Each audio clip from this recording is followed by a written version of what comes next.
Hi, we're talking about different clients and how we work differently with them this week on the Retirement Readiness Podcast. Let's go.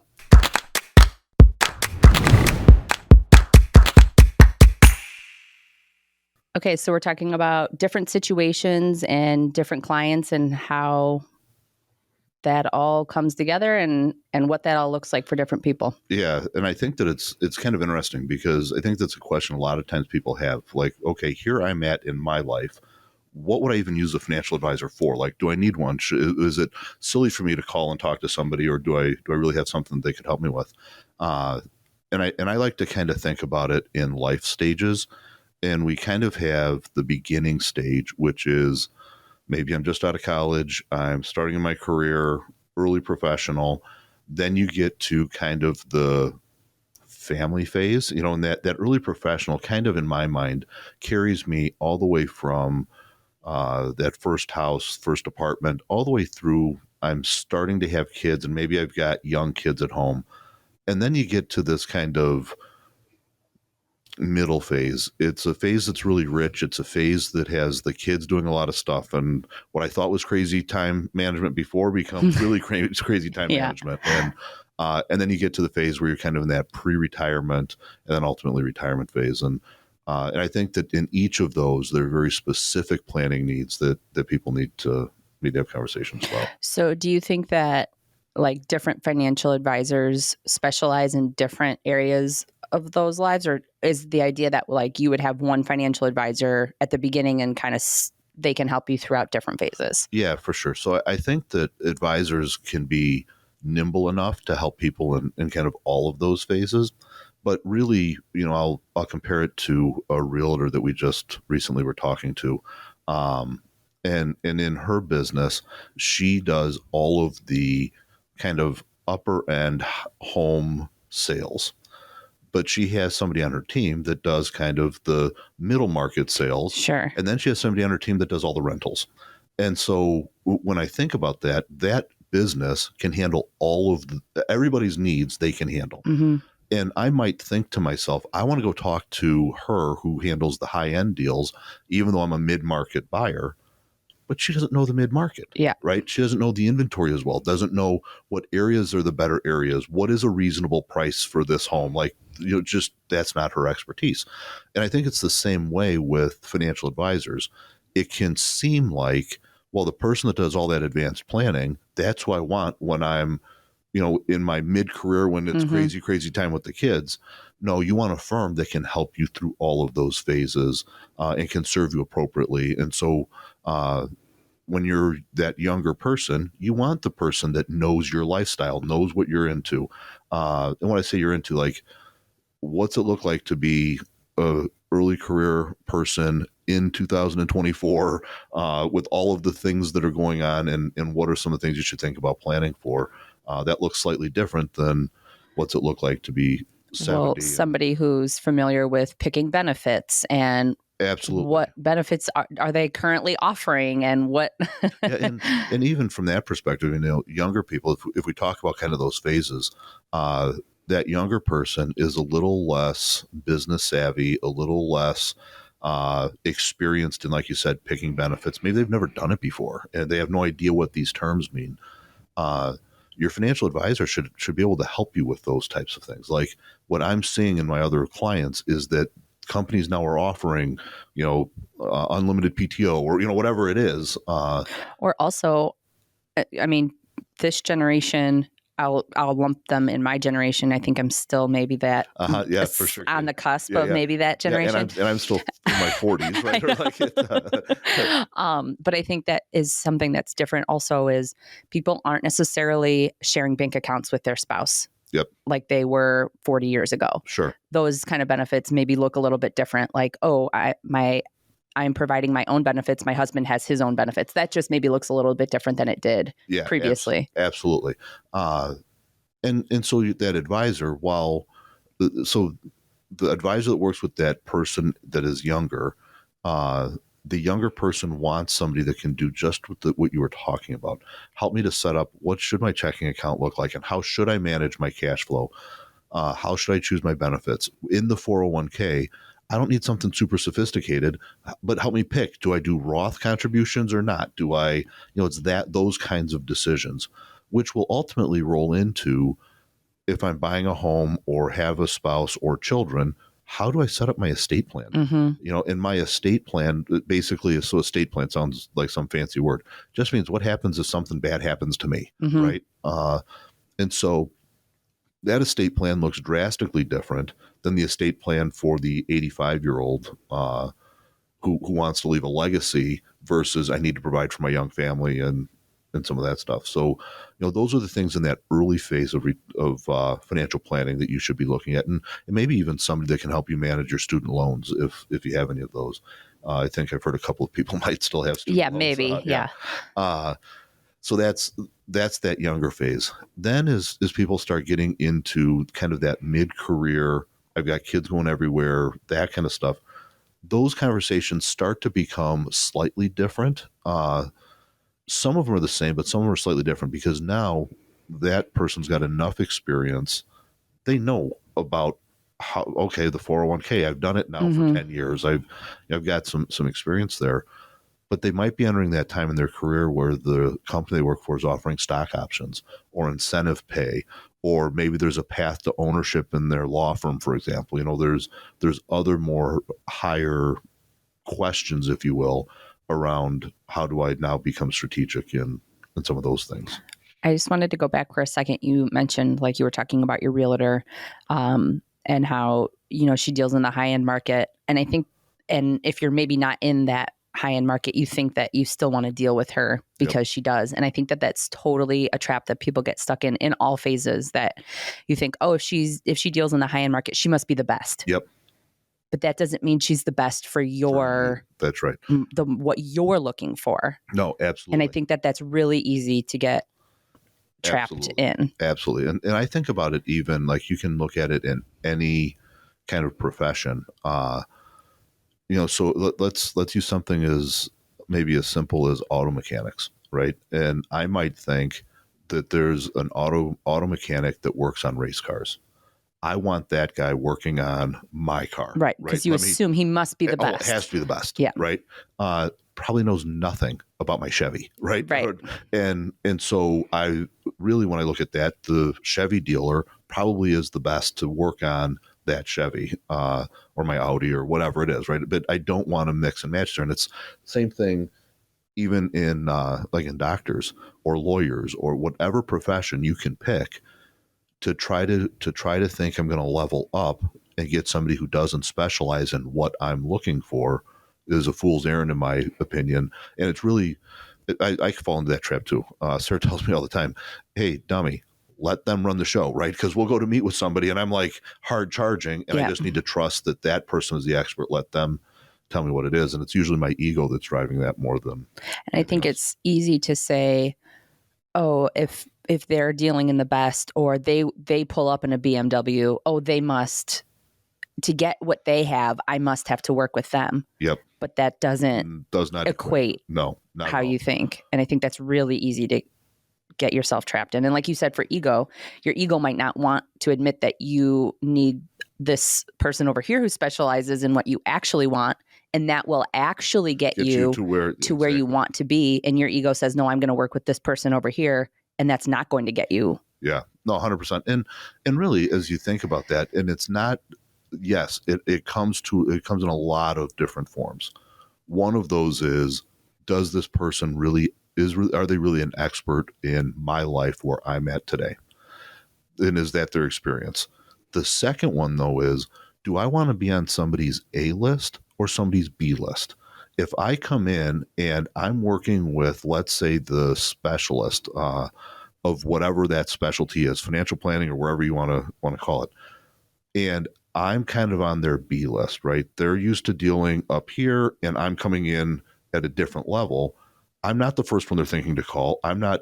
But if somebody's used to working in this market, I might be their A-list, right? I might get a whole different service level because I'm their A-list versus somebody who I don't quite fit what they're. And it's not a match both ways. Exactly. And that's how you might not know it's not a match Yeah. both ways. Well, and I another kind of tangent that kind of, I think, matches this. I look a lot of times when we talk to families about where their child should go to college. A lot of times we talk about it's got to be a right fit all the way around. So your kid might go on to, I don't know, Notre Dame's campus and say, "Oh, I love it here and I want to go here." And some of it's the allure that it's Notre Dame, and some of it's whatever, like they're enamored by wanting to go there. But then when Notre Dame says, "We'll let you in, but you get none of our goodies," Right. right? That might mean that yes, you checked a couple of boxes that got you admittance, but it's not necessarily telling you we think this is a good match and we want you in our institution. And so it's the same thing with your financial advisor. Get to the person that says, "You're exactly who I serve. This is my specialty, and this is where I can serve you well." And sometimes that means you have to go to a firm that's not a solo firm. It's a little bigger firm. Like PrairieView, we've got a number of advisors that can help you at different levels of where you're entering the conversation. Instead of maybe the individual that says, "Yeah, I'm your mom and dad's advisor, and I'm your advisor, and by the way, I'm your grandparents' advisor." Like, they could do a good job, but probably not a specific job. Okay, so we talked about kind of the beginning of your career, and then maybe once you first start having kids, and then nearing retirement. Yeah, and when we start talking about nearing retirement, that's a whole different problem set, because now you have to start this shift from I've been trying to accumulate my wealth all these years and been trying to see, can I build up the mountain, and get to that pinnacle. But then you have to start changing. And the analogy that I like to think about is really think about climbing a mountain. I've never climbed a mountain. Might be surprising. being the fact that I'm You terrified of e-biked up a mountain. yes, I did e-bike up a mountain. That is correct.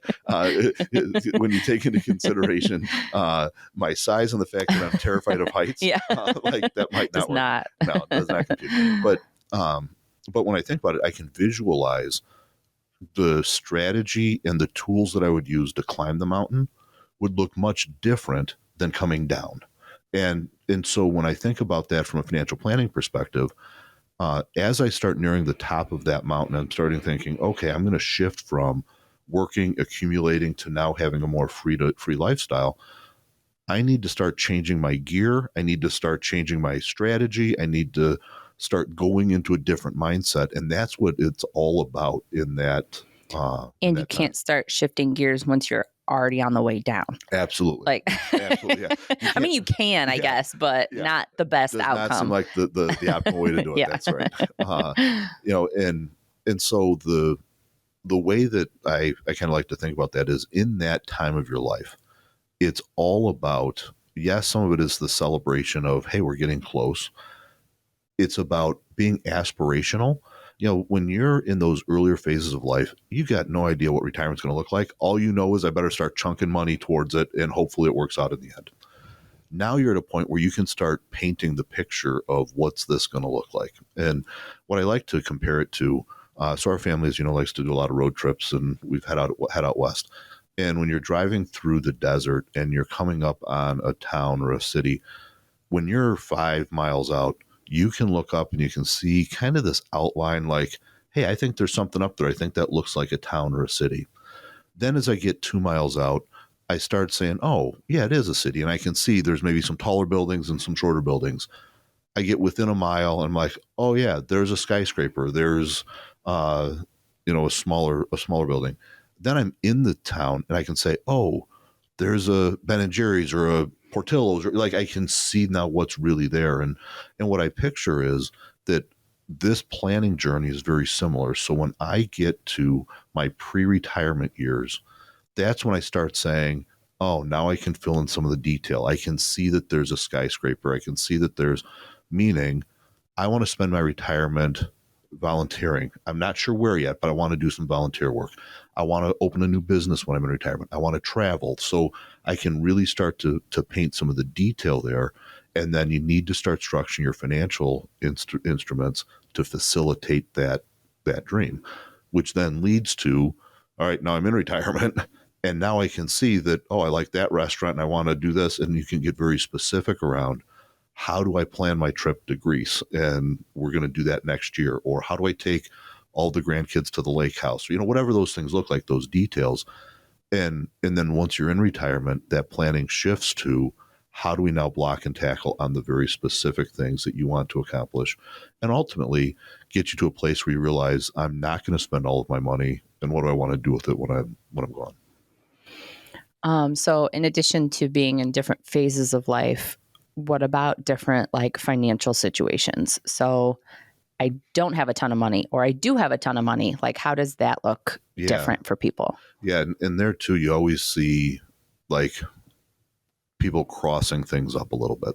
So we'll have somebody who maybe has saved, been diligent, but maybe isn't quite in that I've got a ton of money kind of bracket, right? But yet they read somewhere about people with a ton of money are doing these things, and then they want to come in and say, hey, I want to do that. Well, that's okay, but that's really not going to serve you well. To go back to that car analogy, it's great to say I want to drive a Maserati, but if really you just need to get the kids back and forth to school, pick up groceries, and lug around baseball and softball gear, maybe you don't want a Maserati to do that, and so it's kind of a mix match. And so yeah, very similarly, you want somebody that let's say that you're somebody that makes, a good living, say $100,000 a year, and you've saved $500,000. That's good. Good for you. That's successful. You should be proud of that. You should feel really good about that. And you should find somebody who works with people like you, because they're going to be knowing all of the things to plan for people in your situation.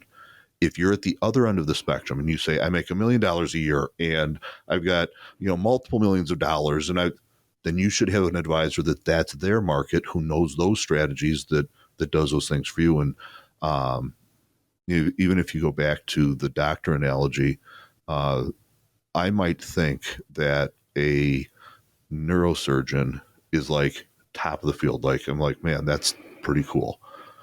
But if I just need somebody to remove a hangnail from my toe, right? You don't need them to do that. And they wouldn't even know the same things that the doctor that normally does that knows. And so he cuts into your skull. Yeah, exactly. Well, when all of a sudden the drill He's like, comes well, out, this is what I do for all my other clients. Yeah, exactly. Yeah, and it gets the drill and the saw, and I'm like, dude, type of thing. So, which is really so funny. I don't know. I like to take little side conversations, and there's a book out there called The Checklist Manifesto by Atul Awande. And it talks about like how you should have these checklists for everything. And it blew my mind that where this concept came from was really in the medical field. They found that they could drastically reduce bad outcomes in hospitals by just creating checklists. One of those checklists was, what side of the body are we operating on? What are we removing? And they had to go down, because in those situations, there's a lot of times teams come in that don't even know each other. I've never worked with this anesthesiologist. And we got to get everybody on the same page, make sure we have the right patient, right, like all that stuff. Do we have all the sponges out of the body? Yeah, exactly. All that stuff. Yeah. All of that stuff. And it's crazy. I mean, you think about people operating at the highest level of their career, and those types of simple mistakes are what can still blow something up. And it's very similar then, kind of bring it back to what we're talking about. Now imagine if somebody that does that day in and day out needs a checklist. Imagine if that's somebody that's never done that surgery before. Right. And it's the same thing with financial planning. If I want the best outcome, then let me get the team and the firm that's going to be most closely aligned with what I'm trying to do to try to get that outcome. Well, when you said like, I heard I don't make a ton of money right now, but I heard people that do make a ton of money, they start doing these 5 things. You go somewhere and okay, great, we'll do these 5 things for you. Oh, wait, I haven't even opened a 401k. Exactly. I don't even have it. Like, okay, wait. Yeah. We're like those things are great. Yeah. But if you don't even have the foundation, you can't start putting your windows in. No, exactly. No, you're exactly right, Katie. And so it's kind of like, I had a good friend of mine. He was an older gentleman who was a business guy, and he always would do this thing. So like, it's that young person coming in and we're like, okay, we're going to move this money here, this money there. We're going to do all this high level stuff. And they're like, can you tell me how to spell 401k? Yeah, right. Like Yeah. I don't know how to write a check. yeah, exactly. What is this thing you call check? Yeah. And so you're right. And so as we think about that, first, know that no matter what stage of life you're in, there is planning work to be done. It doesn't mean there's a ton of heavy lifting all the time, but there is work that you should be doing and looking at. Also know that as you look to do that, you need to match up where am I at in life, what am I trying to do with the advisor that specializes in that area. And if you do those things, you probably will potentially change who you work with throughout your life, right? You may say, hey, this advisor was really good when I was a young person, but now that I'm entering into my later career days, I now need somebody that does that kind of work. And the firm that you work with should have people that can span all of those. They might not be the same person, but have different teams that can help to. Well, I think there's several different professions, I guess, that this applies to, even like your dentist. Like there's one person who kind of oversees your whole chart, and then you have somebody that comes and cleans your teeth. Then you have somebody who's the dentist and then checks for cavity. Like I think that's kind of similar. Totally. And then your dentist sends you to the oral surgeon, exactly, or to the periodontist or whatever. And so I think that's kind of similar here, where, everybody is working together and you have different specialties in different lanes, but ultimately you're still in the same car. Yeah, no, absolutely. And you have somebody that's helping to guide you through that and knows your whole story, and yes, and then bringing in the specialists or the team when they need as needed. Yeah. So I guess we've talked about different phases of life. Like I feel like we always are talking about beginning, middle, and end, yeah. And different financial. Well, and what's really exciting for us, and I'll use this for a shameless plug for PrairieView. We're here in the next, 6 months coming out with some tools specifically designed for those early in life, early kind of professionals and getting started, and things that will be really driven to them. And so for our clients, typically our clients are that getting ready to retire and retired folks. And what we're finding is that they have people they care about and people right. that they want to help. And so we're rolling that out. And I think that's something I'm really excited about, because I think it's so different coming from somebody like you than your mom telling you, your mom and dad saying, you really need to start that 401k. Like that's probably not as well received. Way different. So I think that's really exciting. And it's funny because what we found is that, so if we have a really good client of ours who comes in and says, Tim, I want you to meet with my grandchild, all the things that we just talked about are so true. I do not know how to meet that grandchild with where they're at. I'm not even thinking about the things they're not thinking about. Mm-hmm. But as we've talked on the show before, my kids, when they got to out of college, I realized there's a big gap in what they should know, what they don't know. And that's from a house that talks about money. Right. Yeah. And so there is a gap there. But for me to talk to those kids, that's not a place where I'm going to do real well. I'm not going to get energy from it. But there are people that are really good at that. Mm-hmm. And so if we can be specific, which we have been, and design this program just for them, I think it's really exciting how we can help a whole generation. So exciting because it's going to make such a difference. Like you've said, what's the thing that's going to make the biggest difference in your retirement is starting in your 20s. Yep. So I think that's really exciting to think about. Back to our rule for getting out of the fishbowl, right? Those small, consistent decisions are going to lead to compound results. And so if we get those started right. So are we even going to meet with that age, or are we just making TikTok videos and just going to send them a link to the TikTok videos? It's a combination of all of the above. So okay. It is, so the way that it'll work out is we actually will have a pretty digital, engaging kind of platform where most of the financial planning work is done interactively through technology. But then behind the scenes, there will be a financial advisor that can overlook the plan. You can schedule with the advisor to do a virtual meeting if you want. But most of that stuff is all about, hey, here's the things you need to do. Did you do these things? Here's what your projections look like. So here's how much you should be saving in the 401k. It's all of those things, but it's not like okay, now I got to watch 37 videos. No, it'll be very interactive. Is the design of it. So that's awesome because they're likely at work during financial advisor hours. Yes. And well, and there too, it on their own time. How many times are you sitting in front of the TV and you're like, well, here's a way that I could work on this while it's 1 a.m. and I'm streaming something that I'm just like binge watching. So. Yeah. Awesome. Yeah. It's all good things. Cool. So you guys just got back from New Orleans. We did. Maddie's getting ready to head down there. We're in the middle of trying to work out and figure out where she's going to live, which is kind of exciting and scary because we've got, just over 2 weeks to figure it out. And a lot of miles. And a lot of miles between us. Home and... It's like, ready or not, here we come. So, yeah. So it's all good stuff. Tim's back in Cincy right now. He'll come back for a little bit and then start He's school. Almost there. Yeah, almost time. And so we're like, we've got to get Maddie to New Orleans before the 12th. We've got to get Tim to Cincinnati by the 9th.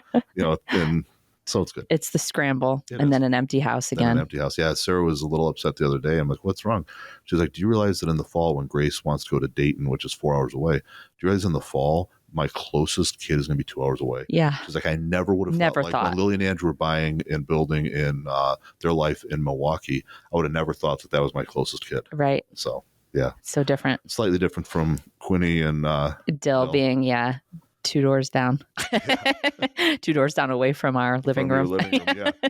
And it's so funny. We talk about that all the time because you guys are in the phase of let's get outside, splash around. Yeah. And you're probably almost like, okay, just could I have 2 minutes? I can't even go to the bathroom alone. No. Yeah. And like how do I fill my day? And you guys are like, oh my gosh, the day is like gone. Yeah. Because you're like, wait, no, time, no. Yeah. And we're like, okay, we got to get outside and do something different. Yep. Change it up. Yeah. And what's so crazy is like every stage of life, you kind of think about, oh, this is an awesome stage. And part of you wants to freeze it, right? Yeah. Part of you wants to keep them there forever. Then they get to the next stage and you're like, oh, wait, this one's awesome stage is kind of awesome too, right? Yeah. But when they're little, you're like, when can I get out of having to change the diaper or put their coat on? And then they get to be moving off to college and you're like, could I just go back to putting your coat on? Yeah. Like I miss that. So. And like I can solve your problems when it's just putting your coat on. Yeah, exactly. So different stages of life. Yep. All good. Well, thanks for joining us today. For more resources, head to pv-wp.com. Be well.